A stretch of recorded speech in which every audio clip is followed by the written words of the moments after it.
Welcome to today's Warrior Way podcast. I'm Marin. I'm Avery. I'm Richie. And I'm Emma. Today we are going to talk with former NFL quarterback Jon Kitna. For the few of you in our audience who might not know Jon Kitna and what he accomplished during his NFL career, he threw for 30,000 yards and 169 touchdowns over a 16-year NFL career for the Seahawks, Lions, Cowboys, and most importantly, our Cincinnati Bengals. Hello, and thank you for being on today's show. Thanks for having me on your show. I'm very impressed with your setup here. First, can you talk about your journey to the NFL? When did you start playing football, and when did you know you had what it takes to play in the NFL? Those are great questions. I didn't start playing football until 5th grade.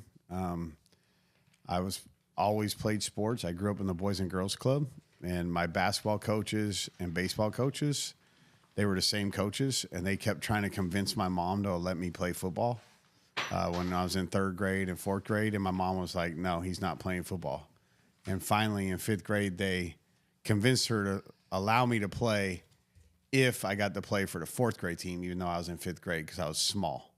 And so she was like, okay with that. So I started in 5th grade, and I was always really small. In 8th grade, I graduated 8th grade. I was 5'2". And then in 9th grade, I grew 10 inches in 1 year. And so, but I never really even, to be honest, in high school liked football. I just played it, I think, basically because my mom didn't want me to play. And then also because that's what you do in the fall. You play football, and if not, I had to get a job, and that didn't sound appealing to me. So, but you said, when did I know that I was good enough to be in the NFL? Probably about the middle of my first year in the NFL. I got signed by the Seahawks as an undrafted free agent after playing at an NAIA school, which was NAIA is basically just a step above high school. And fun fact, we played in a national championship game in 1995 against Findlay College, or Findlay University of Findlay, Ohio. And so it was also, you can stump your friends trivia question. The last tie in college football was our national championship game. We tied 21-21. But I got signed as a free agent by the Seahawks and came in as the 4th quarterback on the roster, and I was just kind of on practice squad. But about halfway through the year, I remember going golfing with my dad, and my dad asking me basically the same question you're asking me: do you think you can make it in the NFL? And my answer was, not only do I think I can make it, I think I could be a pretty good player in this league for a long time. And so that was when it was. On our podcast, we'd like to focus on leadership and the leadership skills that people use in their career. Stephen Coughley notes the importance of the 7 habits of highly effective people. Be proactive, begin with the end in mind, put first things first, think win-win, seek first to understand, then to be understood, synergize, and sharpen the saw. How do these habits play out in the field? Yeah, I mean, it's less of leadership in the NFL happens on the field as much as it happens off the field. Your leadership traits, the relationships you build, carry you when you get on the field. And when you get on the field, you're playing and you're reacting, and there's not a lot of thought process that goes through it because you're really just processing what's in front of you. And so, you're just mindful of all the things that are already you've been training for, the leadership things you've been training for. I love the proactive piece, the win-win piece that you talked about in those habits. As a leader, it's so important that you put in the time outside of when the bullets are flying, so to speak, and building those relationships and being who you are every day is really important. I think when people ask me about leadership, what do I think is most important is being who you are. You can't be someone else. People see right through that. You have to be very authentic. And then secondly, being a servant leader and trying to lift others up is, and I don't know that a lot of people do that naturally, especially in the world that we're living in now, where it's really just about all we can gain. But if I'm myself, and that's kind of what got me through my time in the league, I was considered a leader in all the locker rooms I was in. I had some great leaders early on in my career that I got to just watch and observe. And so I got to learn from Warren Moon and John Freeze and Brian Blades, and I got to learn from those guys. And then for me, it was, okay, now how can I elevate my teammates? What's important to them? And to do that, you have to get to know them. You have to build a relationship with them. Did I answer your question? Yes. Okay. Did you win any championships over your career? And if so, how did the 7 habits influence you winning championships? Well, are you talking about my NFL career or just in general? NFL. I won a World League championship, which was in between my first and second year. They sent me to a developmental league, and I went over to Barcelona. And that league is now they don't have that league anymore, but I won a championship over there. We won the AFC West championship when I was playing with the Seahawks.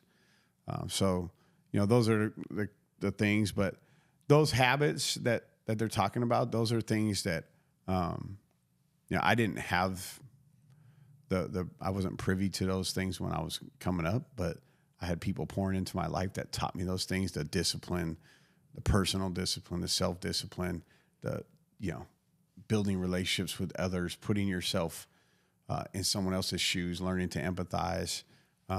So those things definitely, when you're playing a game like football, it's the ultimate team game. Those things come into play a lot. Who were and are your role models in life, and how were they good leaders? That's a good question. So, first of all, my dad is a huge role model for me, just because I saw how much he sacrificed, and in a day and age when it was easy for people to walk away from their families, he ran towards his family, my brother and I and my mom, and he just sacrificed so much for us to have a chance to live out our dreams, and he brought a lot of discipline. He loves my mom like crazy, so that's my biggest role model. But then when I got to college, there was a guy who was a senior when I was a freshman. His name was Eric Bowles, and man, he just seemed to like have everything I wanted. He was the guy in football. He was the man on campus, and just loved the way he carried himself and all that stuff. So I was his shadow for a year, and then he went off to the NFL and played a few years, and I just have always constantly tried to really glean from him and learn a lot on how to live life. But then he led me to Jesus Christ as my Lord and Savior in October of 1993, 2 years after knowing him, and he introduced me to Christ, and has been he discipled me for a long time, and then now we're just brothers in Christ that really glean from each other. And then from there, once I got into the NFL, guys like Dave Brown, who was somebody that really, he was a retired player, was now coaching, and he had sons that were just a few years younger than me and had raised his family and all that stuff. And so I spent a lot of time learning how to be a man and how to walk out my Christian walk with my wife and my kids and in the locker rooms. And so I would say those 3 guys are my dad, Eric Bowles, and Dave Brown. How would you describe your mindset when you are on the field? What did you focus on? I focused on winning everything that I was doing. And in the NFL, that's one snap at a time. When you're playing a game, it's one snap at a time. I don't like losing. I don't mind if you beat me, you're just better than me. I'm okay with that. I'm good. Like, okay, I'm still going to work hard. I'm going to, come after you and all that stuff. But I don't like losing, when I feel like I could have done something better to affect that. And so just constantly being competitive, constantly trying to improve myself. I really like to be coached by coaches and be able to be trained to be my best self. But that was the biggest focus. And then, secondly, as I grew in my career and grew in my walk, was really just what am I doing to honor and glorify my Lord and Savior Jesus Christ. And that was a big focus for me. And throughout the game, throughout practices, I mean, I would be having prayer time while I'm playing and practicing. And so I always wanted to be a great representative of him on the field and off the field, in good times and in bad times. And so that was a big focus for me. We heard that you mentioned not getting much playing time your ninth grade year in high school. Mm-hmm. And also when you first went to college. What kept you from quitting? Good question. I think the support of my dad. When I called my dad, when I got to college, and I was the 12th string quarterback, and they don't even know your name. And I called my dad. I said, I think I'm gonna stop playing football. And his response was, son, I don't think you should, but if that's what you want to do, we'll support you. But here's why I don't think you should. And then he said, I think you should have conversations with some of the guys that are already on the team, some older guys, and see what they think. And that's when I talked to Eric Bowles and told him what I was thinking. And he really sat me down and just said why I shouldn't. And I'm thankful for that. I'm thankful for him pushing me that way. And then, I went from 12th string quarterback to 3rd string quarterback in 3 weeks because a lot of guys did quit because it is hard. And the thing that I learned about that is a lot of times the people who are successful are the ones who just continue pushing on, as opposed to, oh, well, this is harder than I thought it was going to be. I'm going to turn and pivot and forget about my dreams. I always had a dream to be a professional athlete, and it didn't really matter how and where I was at the time. I couldn't give up on myself. And so that was part of it. When I was in 9th grade, I mean, you just played sports because you were playing sports. Yes, I had a dream to be a professional athlete, but, it was still fun to be around guys, even though I wasn't playing, and be out there and be friends and making friends. And so, and then, once you get into the NFL, what keeps you? And again, my growth in the Lord was one of the main things for me. There was lots of times I felt like quitting in the NFL when your coach hates you and he's cussing at you and, kicking you off the field and stuff like that. Like, I don't need this. And, I wanted to quit, but I knew that this was the calling that God had in my life at the time. And, my job was just to do everything as if unto him. So I had to endure that and do it the right way. But, what really got me and what ended up making my career end was my body couldn't do it anymore. But I'm thankful that I had the right people in my life to keep me from quitting early on. And then it just became part of my fabric. Quitting is just not something I'm going to do. What were your first few years in the NFL like? Lots of learning. It was a whirlwind. My first year, I was on the practice squad, and I had a great head coach, Dennis Erickson, who believed in me. But I had some coaches, a quarterback coach that, he coached me really hard, and I didn't really understand it at the time. And I was the 4th quarterback, and, he'd be 50 yards away from me, and I'm down there with the running backs, and he's cussing me out, and I didn't quite understand that. But I got to learn a lot. I got to hang around John Freeze and Warren Moon, and I didn't ask a lot of questions. I just looked at guys, John Freeze, who was 7 years in the league, and Warren Moon, who was, I don't know, close to 20 years in the league at the time. I mean, Warren Moon was the same age as my dad, but he was an icon. And so I just would, like, wherever they were at, that's where I was at, because I just wanted to learn, what does it take to be successful? I would go golfing with guys like Eugene Robinson, and just when we went golfing, I'd be asking them questions like, how do you maintain being a good leader, a good football player year in, year out? And I would just glean from these guys. But, it was difficult. There was, days that you're just standing at practice, and they'd take me on all the road trips, and you're not going to play, but you're just standing there, but you got to learn to get better, and you got to learn from others, and then I got a chance to play under Mike Holmgren, and there was some tough love there, and things that I had to learn from. But when I got to play, I was playing for the Seahawks, and that's my hometown, and so that was kind of fun to be a part of that, and being a part of the hometown and stuff like that. But I didn't really know a lot. I believed that I should be here, and so I was going out and playing. And my first 16 games that I played, I think my record was 12-4,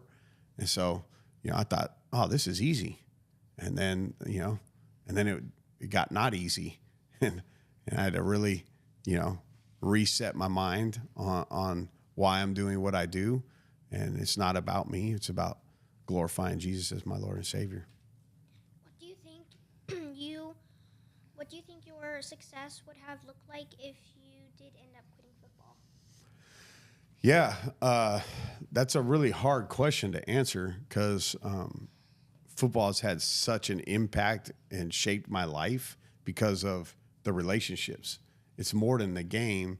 It's the relationships I've been a part of, and getting to meet Eric Bowles, who then led me to Jesus Christ, and that completely changed my life. And then getting to meet people when I got into the NFL that really taught me how to be a man, and how to raise a family, and how to be a leader in locker rooms, and so there's so many things that just shaped and molded me. I can't imagine if I quit football, where I'd be. I mean, I met my wife because I was playing football, and we've been married 30 years. So it's really hard to even think about. I will tell you this. I wasn't the kind of person that was going to be very successful at anything, because my motives and my makeup was very selfish until I had the right people speaking in my life, and until Jesus Christ intersected my life, and that completely changed everything that I was about. And so I would have I probably would have lived a very short life. I don't think I would still be alive. And if I was alive, it wouldn't be very impactful. It'd have a very negative impact on myself and others. So I'm thankful, very thankful that I wasn't allowed to quit, and I had some people talk me out of it, because that other road, I think, would have been a very tough, filled with heartache road. What was it like living as a quarterback? Favorite stadiums, fan bases, etc.? Yeah, playing quarterback is fantastic. I mean, you have to have the right makeup. You have to have you have to want to have the football in your hand, and you have to be accepting of the fact that you're going to get criticized more than you should when things go wrong, and you're going to get praised more than you should when things go right, and that's just part of it. But just the leadership things and the things that you have to learn.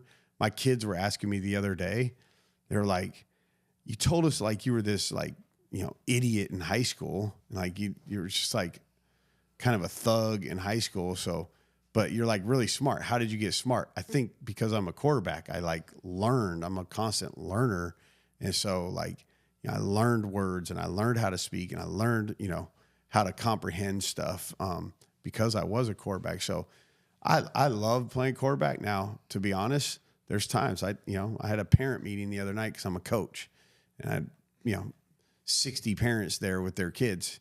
And I had to explain to them, I'm okay if you want to have a hard conversation with me, because, at the end of the day, I've had 100,000 people boo me off a field before. So it's okay. I had 100,000 people hating me. They were supposed to be in my own home stadium. They didn't like me. They didn't want me on the field. I'm okay. It teaches you a lot of resilience, and you gotta have thick skin, and you gotta be able to, be convicted in what you're doing. But playing quarterback is, to me, just a great joy. and yeah, you get a chance to really interact and develop relationships with everyone on your team. Whereas if you're a different position, it's not always the case. So I loved it. And I think it really was something that allows me to do what I'm doing now at a high level because of playing quarterback. Did I answer your question? Mm-hmm. Okay. What does leadership look like when it's just you and your team in the locker room? Are you talking about when I played, or are you talking about now as a coach? When you played, probably. When I played, yeah. That's a great question. Again, I think natural leadership is the best leadership. People that have to force leadership, it just doesn't last very long. It might be okay for a while, but typically you're going to fall back to who you are and what you've been trained to do. For me, it was very natural to want to compete at everything. And so we would make up games in the locker room all the time to compete. And then as I got older in the league, people knew, like, I love to play spades. I'll play dominoes. I'll do whatever you want. If you want to compete at anything, let's compete. And so that was really the camaraderie that I developed in the locker rooms that I was in, was that. And then also just, you're, especially like in football, again, you're dealing with usually 100 guys that come from all different walks of life and who are having different life experiences. And so I think in the locker room, it was being available for my teammates to have conversations, to take young guys under my wing and, try to help them navigate life and pray with guys and, how can I serve you? And so that's what but I would say it was mostly characterized by a lot of fun and banter and joking around with each other and in the right way, and then competing, but then also loving on one another. What skills did you have to sharpen to be the most successful in the NFL? I think number one is being able to develop a disciplined life, because you have to know there's certain things that you just can't do. You have to sacrifice maybe some things that you want to do to be successful consistently. I think developing interpersonal skills and learning how to empathize, learning how to ask questions and listen is something that I learned being in the NFL. You're responsible as a NFL player. You're responsible for the game plan, and those game plans are very complex and intricate. And so you have to know it. You have to know it all. And if you don't, you're going to let your team down. And that's number one. You won't last very long. Number two, it's never good to feel like you let your team down, like you let 53 other guys down. That's not a good thing, or a fan base down. That's a hard thing to live with when you know that you could have done more. Fortunately, in my walk with Jesus, which, the Bible says, we're supposed to do everything as if unto the Lord. Well, then that helped me in my preparation to become a successful player in the NFL. How does it make you feel knowing people idolize and look up to you?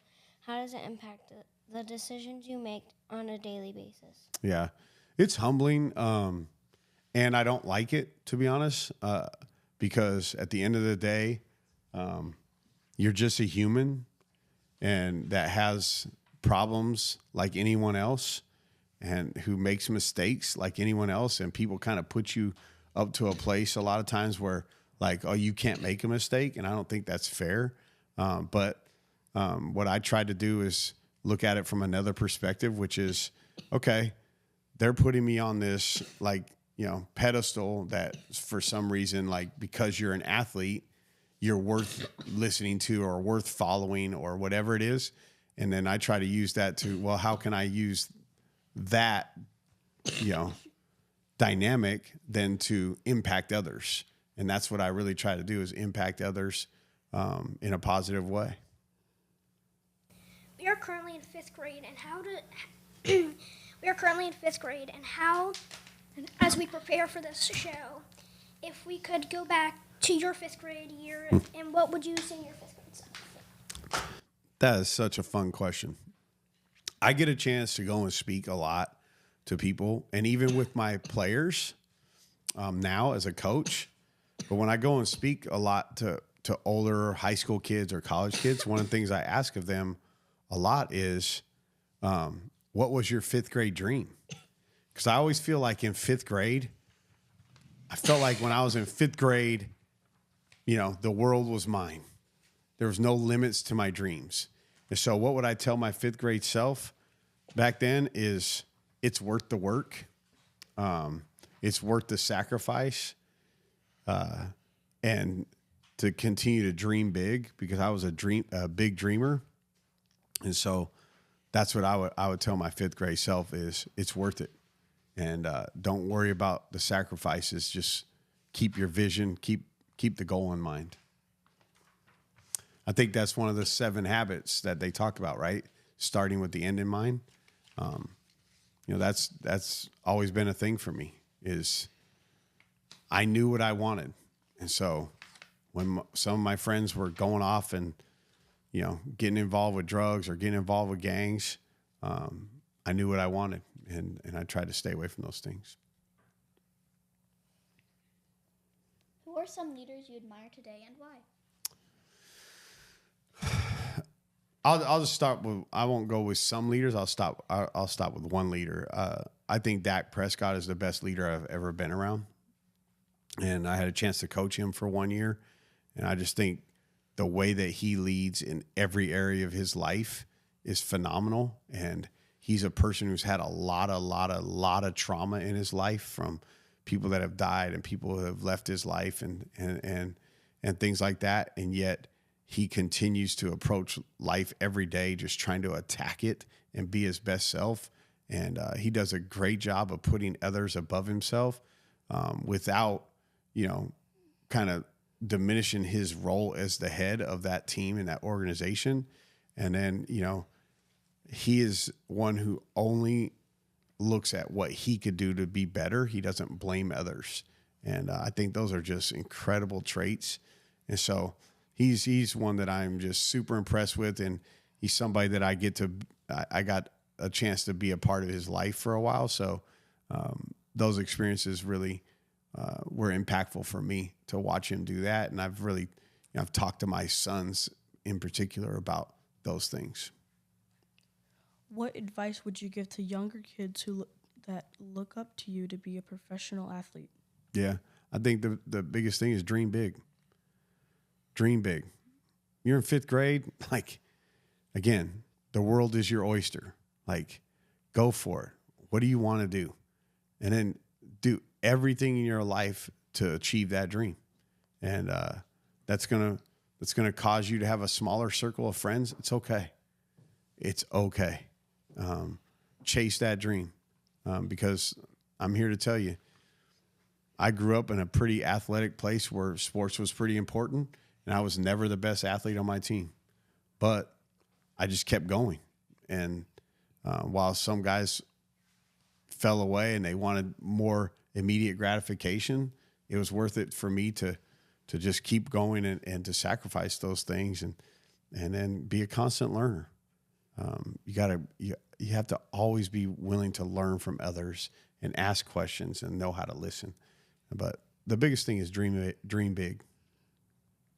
Have you ever taken a chance on someone like yourself, and how did that work out?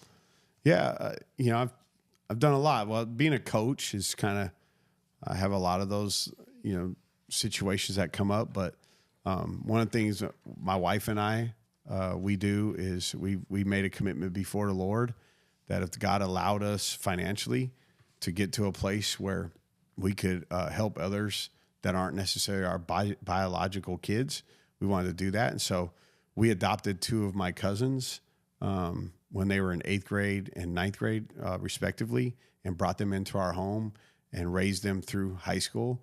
And they just became, they had some tough situations at home at the time, and they just became incredible young men that I'm super proud of. And they're 39 and 37 now, and they have kids of their own, and they married great young ladies that we got a chance to be a part of their life when they were in high school. And so it was fantastic. We've also, tried to bring others into our home, and it didn't work out.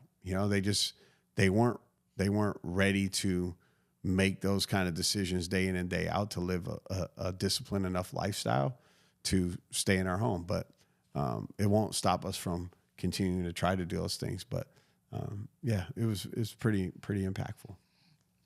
Have you ever thought about getting involved with the NFL again? I have. Again, I got to coach in the NFL for 1 year in 2019. But, that's a whole different animal. When you go and coach in the NFL or you have a job in the NFL, it's an all-encompassing thing.